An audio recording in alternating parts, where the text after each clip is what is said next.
안녕하십니까. 김영석입니다. 제가 올해로 100세를 훌쩍 넘겼으니 아마 이 글을 듣고 계신 여러분께는 동네 할아버지나 혹은 아주 먼 길을 먼저 걸어간 선배의 목소리로 들릴지도 모르겠군요.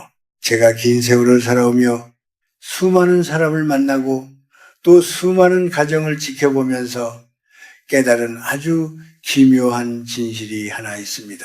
그것은 바로 사람의 운명과 그가 머무는 공간의 청결함 사이에는 우리가 미처 몰랐던 무서운 상관관계가 있다는 사실입니다. 오늘 제가 여러분께 드리고 싶은 말씀은 조금 충격적일지도 모릅니다. 지나친 깨끗함이 오히려 당신의 노년운을 죽이고 있다는 경고입니다.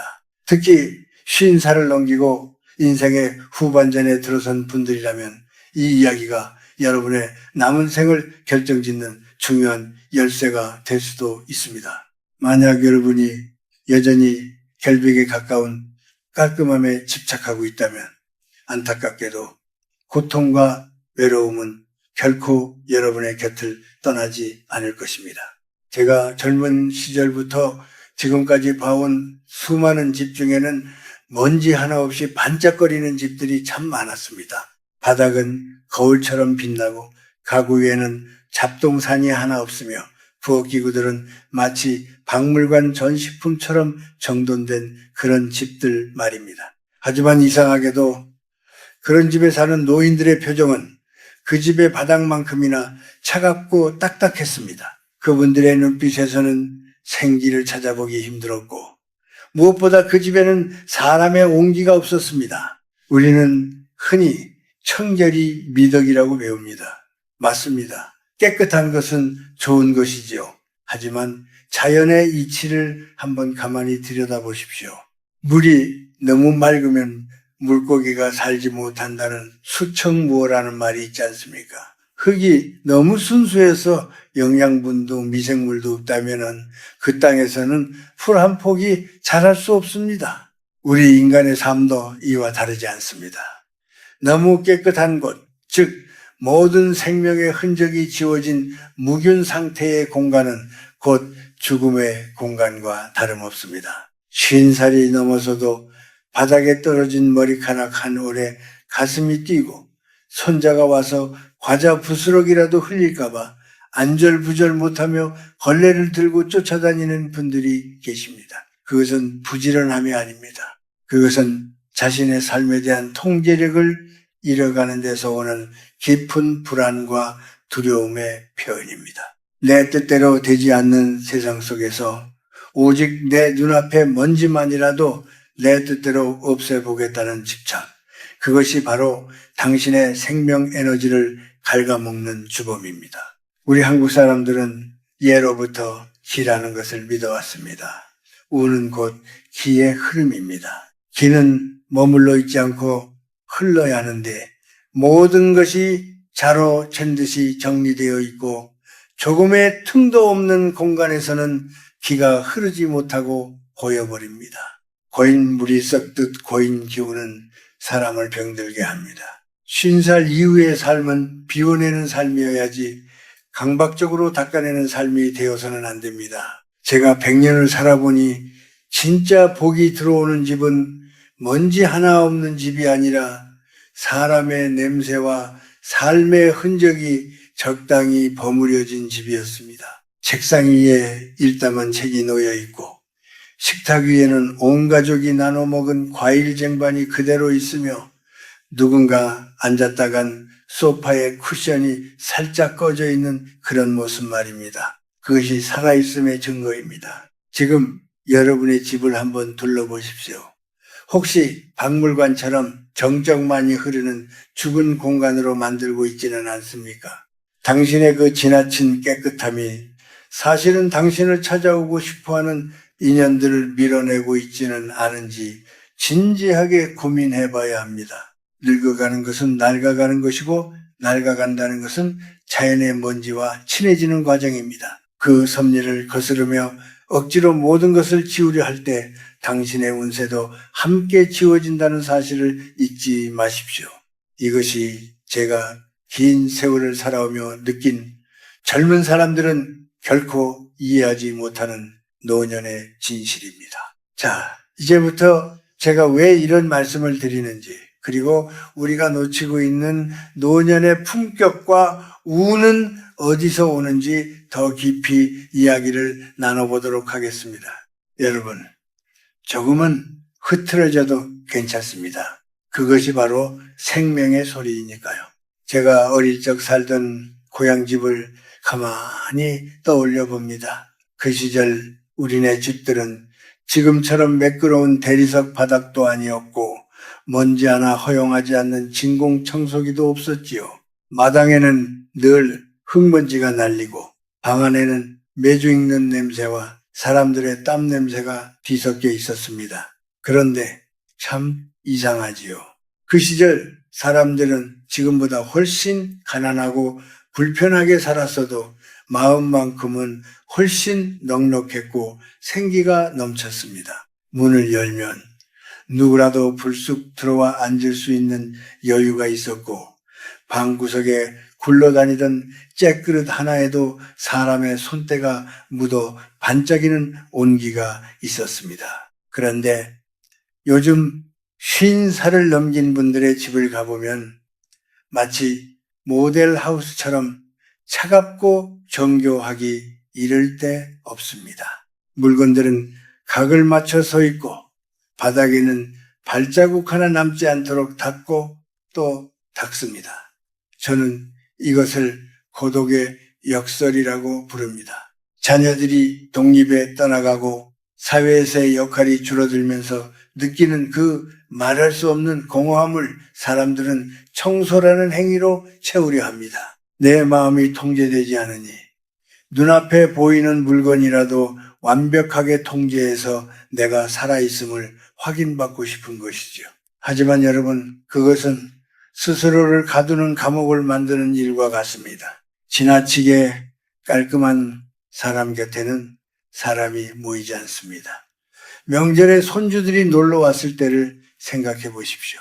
아이들이 과자를 먹다 흘리고 장난감을 늘어놓는 것을 견디지 못해 곧장 걸레를 들고 닦아내면 그 아이들이 다시 그 집에 오고 싶어 하겠습니까? 자녀들도 마찬가지입니다. 부모님 집에 갔을 때 편안하게 몸을 이을 곳이 없고 해녀나 물 한 방울 흘릴까봐 눈치를 봐야 한다면 그것은 이미 집이 아니라 가시방석입니다. 결국 그 완벽한 청결함이 당신을 사랑하는 사람들로부터 당신을 격리시키고 당신을 세상에서 가장 깨끗하지만 가장 고독한 노인으로 만드는 것입니다. 한국의 전통적인 미학 중에는 파격이라는 것이 있습니다.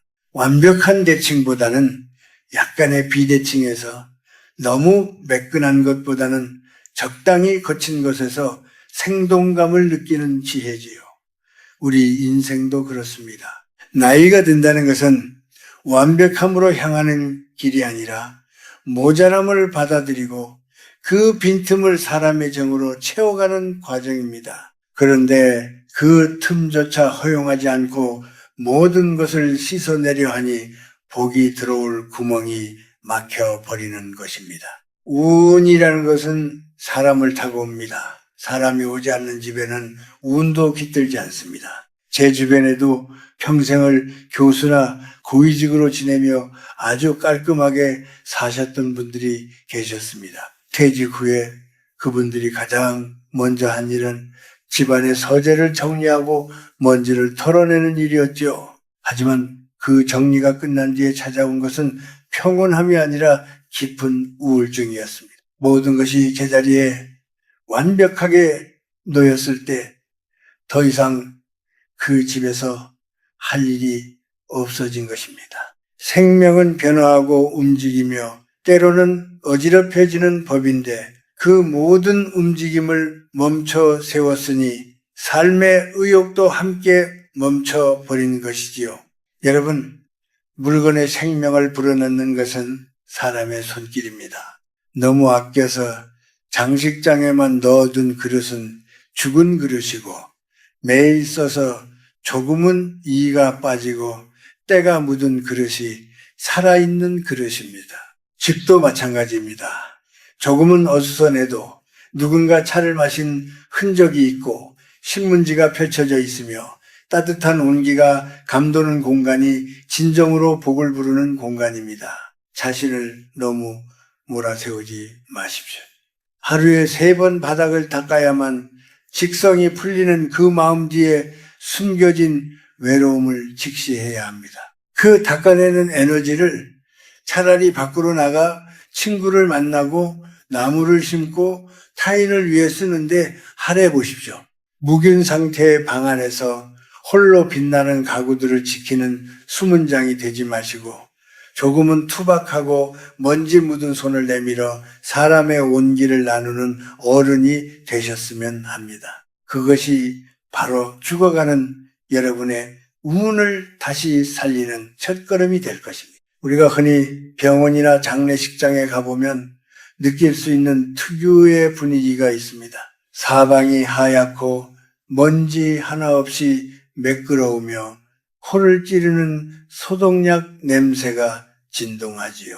그곳은 생명을 살리는 곳이기도 하지만 역설적으로 가장 생명력이 느껴지지 않는 무음이 건조한 공간이기도 합니다. 그런데 제가 가끔 노년의 가정을 방문해 보면 마치 그 장례식장처럼 집안을 꾸며놓고 사시는 분들을 봅니다.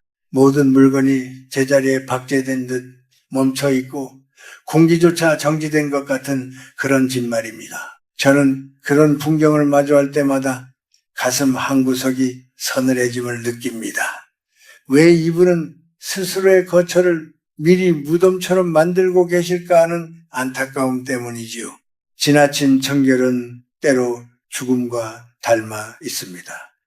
살아있는 생명체는 끊임없이 무언가를 배출하고 흔적을 남기기 마련입니다. 꽃은 져서 꽃잎을 떨어뜨리고 나무는 낙엽을 남기며 사람은 앉은 자리에 온기와 미세한 먼지를 남깁니다. 그것이 자연의 순리이고 살아있다는 증거입니다. 그런데 그 흔적조차 용납하지 못하고 즉시 지워버리려는 태도는 결국 자신의 생명 활동 자체를 부정하는 것과 다름없습니다. 50살을 넘기고 60이 되었을 때 우리에게 필요한 것은 완벽한 위생이 아니라 삶의 굴곡을 넉넉하게 품어줄 수 있는 마음의 여백입니다. 사실 노년기에 접어들어 청소에 집착하는 분들의 속마음을 들여다보면 그 안에는 깊은 비애가 숨어 있습니다. 나이가 들면은 몸은 예전 같지 않고 자식들은 제 갈 길 바쁘며 사회에서는 나를 찾는 곳이 점차 줄어듭니다. 세상으로부터 소외되고 있다는 느낌, 더 이상 내가 쓸모없을지도 모른다는 공허함이 밀려올 때 사람들은 가장 손쉬운 통제 수단인 집안일을 붙잡습니다. 적어도 이 집구석만큼은 내 마음대로 깨끗하게 할 수 있다는 마지막 자존심이지요. 하지만 그것은 허망한 몸부림일 뿐입니다.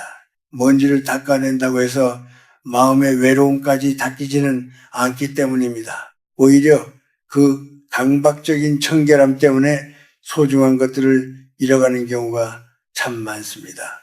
제가 아는 한 은퇴한 선배님은 집안이 조금이라도 어지러워지는 것을 못 견뎌 하셨습니다. 손주들이 놀러와서 거실에 장난감을 펼쳐놓으면 화부터 내셨고 며느리가 음식을 하다 기름이라도 튀기면 안절부절 못하며 행주를 들이대셨죠. 결국 어떻게 되었겠습니까? 가족들은 그 선배님의 집을 기피하게 되었습니다. 아버님 댁에 가면 숨이 막힌다는 말이 돌기 시작한 것이지요. 깨끗한 집을 얻었지만 대신 사람의 온기와 웃음소리를 잃어버린 셈입니다. 이것이야말로 노년에 겪는 가장 큰 파산이 아니고 무엇이겠습니까? 또한 물건에도 에너지가 있고 기운이 있습니다. 우리 조상들은 오래된 물건에 깃든 정을 소중히 여겼습니다. 손때가 묻고 낡은 가구는 그만큼 주인의 사랑을 받았다는 증거이고 그 안에는 집안의 역사가 담겨 있습니다. 그런데 요즘은 조금만 낡아도 버리고 새 것처럼 반짝거리게 닦아두는 것에만 열중합니다. 사용되지 않고 전시만 된 물건은 기운이 죽은 물건입니다. 기운이 죽은 물건들로 가득 찬 집에서 사는 사람이 어떻게 건강한 생명력을 유지할 수 있겠습니까? 먼지가 조금 많더라도 주인의 손길이 자주 가고 쓰임새가 있는 물건들이 생기를 뿜어내는 법입니다. 여러분, 50살 이후의 삶은 체험이 아니라 수용의 단계입니다. 내 몸이 조금씩 쇠약해지는 것을 받아들이듯 내 주변 환경이 조금씩 낡아가는 것도 자연스럽게 받아들여야 합니다. 무릎이 아프고 허리가 굽어가는 처지에 매일같이 바닥을 기어다니며 물걸레질을 하는 것은 자기 학대에 가깝습니다. 그 아까운 기력을 왜 바닥을 닦는데 다 쓰십니까? 차라리 그 기운으로 따뜻한 차 한 잔을 마시며 창밖의 풍경을 감상하거나 오랫동안 연락이 끊겼던 친구에게 안부 전화를 거는 편이 훨씬 생산적이고 운을 높이는 길입니다. 우리가 정말 경계해야 할 것은 눈에 보이는 먼지가 아니라 내 마음속에 쌓이는 고집과 편협함이라는 먼지입니다. 집안은 반짝거리는데 마음은 시기심과 질투 혹은 자기 연민으로 가득 차 있다면 그것이야말로 진짜 불결한 삶입니다. 노년의 품격은 하얀 와이셔츠 깃에서 나오는 것이 아니라 타인의 실수를 너그럽게 봐주고 삶의 무질서를 여유 있게 지켜볼 줄 아는 그 넉넉한 인품에서 나옵니다. 그러니 이제 그만 걸레를 내려놓으십시오. 조금은 어수선하고 먼지가 보여도 괜찮습니다. 그 틈 사이로 오히려 새로운 인연과 복이 스며들 수 있으니까요. 그것이 바로 제가 100년 넘게 살며 배운 삶을 진정으로 사랑하는 법입니다. 그렇다면 이제 우리가 어떻게 살아야 할지 구체적인 삶의 태도에 대해 이야기를 나눠보고자 합니다. 50살이 넘은 노년의 삶에서 진정으로 청소해야 할 것은 눈에 보이는 거실 바닥이 아니라 우리 마음속에 엉겨붙은 해묵은 집착들입니다. 제가 권하고 싶은 첫 번째 변화는 바로 물건을 대하는 마음을 바꾸는 것입니다. 많은 분이 아까워서 버리지 못하고 쌓아두거나 혹은 반대로 너무 아껴서 쓰지도 않고 닦기만 합니다. 하지만 기운이 다한 물건, 특히 나쁜 기억이 서린 물건은 과감히 비워내야 합니다. 누군가에게 상처받았던 시절의 옷가지나 볼 때마다 마음이 무거워지는 옛 서류들은 먼지보다 더 무서운 도끼를 뿜어냅니다. 이런 것들을 비워내고 그 자리에 바람이 통하게 하는 것, 그것이 진짜 운을 부르는 청소입니다. 둘째로, 행위의 우선순위를 바꾸십시오. 하루 종일 쓸고 닦는데 기력을 다 쓰고 나면 정작 사람을 만나고 웃음을 나눌 에너지가 남지 않습니다. 저는 50살이 넘은 분들께 조금은 게을러지셔도 좋습니다 라고 말씀드리고 싶습니다. 바닥에 먼지가 조금 앉아도 설거지가 한두 개 쌓여 있어도 괜찮습니다. 그 시간에 차라리 책 한 페이지를 더 읽거나 따뜻한 햇볕을 쬐며 산책을 하십시오.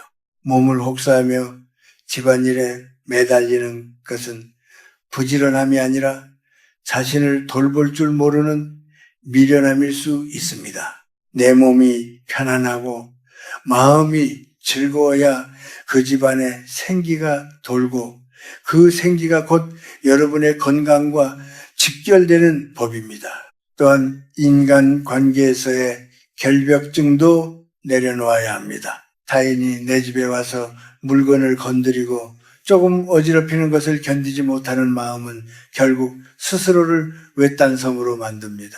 누군가 여러분의 공간을 찾아와 흔적을 남기는 것을 기쁘게 받아들이십시오.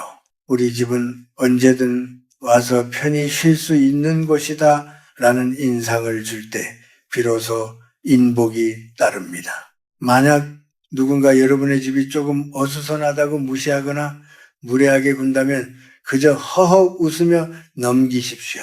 사람 사는 집이 다 이렇지 뭐. 나는 물건보다 당신과 나누는 대화가 더 소중하오 라고 말할 수 있는 여유. 그것이 바로 노년의 품격이자 고수들의 처세술입니다. 말 한마디도 조심해야 합니다. 집안을 닦으면서 왜 이렇게 지저분해? 나 없으면 이 집이 어떻게 돌아가려나? 같은 부정적인 말을 내뱉지 마십시오. 그런 말들은 집안의 공기를 차갑게 얼어붙게 만듭니다. 대신 오늘도 내 몸을 네 일방이 있어 감사하다. 이 물건들이 내 곁에 있어줘 고맙다는 긍정의 기운을 불어넣으십시오. 보이지 않는 말의 에너지는 먼지보다 훨씬 강력하게 여러분의 운명에 영향을 미칩니다. 깨끗한 방보다 더 중요한 것은 온화한 말소리가 울려 퍼지는 방입니다. 마지막으로 우리 한국의 미학인 여백의 미를 생활 속에서 실천해 보시길 바랍니다. 방 하나를 꽉 채우기보다 텅 비워두는 구석이 있어야 새로운 복이 들어올 자리가 생깁니다. 50살 이후의 삶은 무언가를 자꾸 집어넣고 관리하는 삶이 아니라 하나씩 덜어내고 가벼워지는 삶이어야 합니다. 내 소지품이 줄어들수록 내가 돌봐야 할 대상이 줄어들고 그만큼 내 마음은 자유로워집니다. 그 자유로움 속에서 비로소 노년의 평안과 안식이 찾아오는 것입니다. 여러분, 완벽하게 깨끗한 집보다는 따뜻한 온기가 흐르는 집을 만드십시오. 먼지가 조금 앉은 테이블 위에서 친구와 함께 마시는 김이 모락모락 나는 차 한 잔. 그것이 100년을 살아본 제가 깨달은 진정한 행복의 모습입니다. 이제 걸레를 쥐었던 손에 힘을 빼고 그 손으로 자신을 따뜻하게 안아주십시오. 그동안 참 애썼다. 이제는 조금 편안해져도 된다고 스스로에게 말해 주십시오. 그것이 바로 당신의 죽어가는 운을 살리는 가장 강력한 비방입니다. 이제 긴 이야기의 마지막 매듭을 지어보려 합니다. 제가 100년이라는 긴 시간을 지나오며 마주한 삶의 종착역은 결국 먼지였습니다. 우리가 아무리 깨끗하게 닦고 씻어내려 애써도 결국 우리 몸조차 한 줌의 흙과 먼지로 돌아가는 것이 자연의 섭리입니다. 그런데 그 짧은 생의 후반부에서 보이지도 않는 먼지와 싸우느라 정작 소중한 사람들과의 시간, 그리고 자기 자신의 평온함을 포기하며 산다는 것이 얼마나 부질없는 일입니까? 인생 이막이라 불리는 50살 이후의 삶은 거울 속에 주름을 지우려 애쓰기보다 그 주름 사이에 담긴 삶의 깊이를 음미해야 하는 시기입니다. 노년의 운세라는 것은 결코 정돈된 가구 배치나 반짝이는 바닥에서 나오지 않습니다. 그것은 그 집에 사는 사람의 너그러운 인품과 얼굴의 어린 온화한 미소에서 시작됩니다. 나이가 들면 고집만 남는다는 말을 듣지 않으려면 우리는 가장 먼저 주변의 사소한 무질서를 견뎌내는 법부터 배워야 합니다. 누군가 신발을 거꾸로 벗어놓아도 찻잔을 제자리에 두지 않아도 그럴 수도 있지 라며 허허 웃어넘길 수 있는 그 넉넉함이 바로 노년의 생명력입니다. 그 웃음소리가 담장을 넘을 때 비로소 끊겼던 인연이 돌아오고 막혔던 재물운과 건강운이 다시 흐르기 시작하는 법입니다. 여러분, 이제는 집안의 먼지를 닦아내던 그 정성으로 자신의 마음을 어루만져 주십시오. 외로움 때문에 집착했던 청결, 남들에게 무시당하지 않으려 애썼던 그 강박의 걸레를 이제는 내려놓아도 됩니다. 낡아가는 것은 부끄러운 것이 아닙니다. 오히려 그것은 세월의 풍파를 견뎌낸 숭고한 훈장과도 같습니다. 여러분의 집이 조금은 허술해 보이고 손때가 묻어 있어도 그곳에 사람의 온기가 있고 진솔한 이야기가 오간다면 그곳이 바로 이 세상에서 가장 명당인 곳입니다. 제가 살아보니 인생은 한 권의 책과 같더군요. 책장이 너무 깨끗해서 아무런 흔적이 없는 책보다는 여기저기 밑줄이 쳐져 있고 모서리가 접힌 흔적이 있는 책이 더 많은 감동을 줍니다. 여러분의 노년이라는 마지막 장도 그렇게 사람 냄새 나는 흔적들로 가득 채워지길 바랍니다. 비록 바닥에 먼지가 조금 앉을지언정 여러분의 가슴 속에는 사랑과 용서라는 따스한 햇살이 가득 차오르길 진심으로 기원합니다. 이제 깊은 숨을 한번 내쉬어보십시오. 그리고 무겁게 쥐고 있던 걸레 대신 따뜻한 차 한 잔을 손에 쥐어보십시오. 창밖으로 흘러가는 구름을 보며 지금 이 순간 살아있음의 경이로움을 느껴보시길 바랍니다. 평생을 달려온 당신, 이제는 그만 깨끗해지려 애쓰지 말고 그저 편안해지십시오. 그것이 100년을 앞서 살아간 선배로서 제가 드릴 수 있는 가장 진실한 축복입니다. 여러분의 남은 여정이 먼지처럼 가볍고 들꽃처럼 자유로우며 저녁 노을처럼 아름답게 저물어 가기를 마음 다해 응원하겠습니다. 긴 시간 제 이야기를 들어주셔서 고맙습니다. 부디 안녕히 계십시오. 여러분의 가정에 평안이 깃들기를 바랍니다.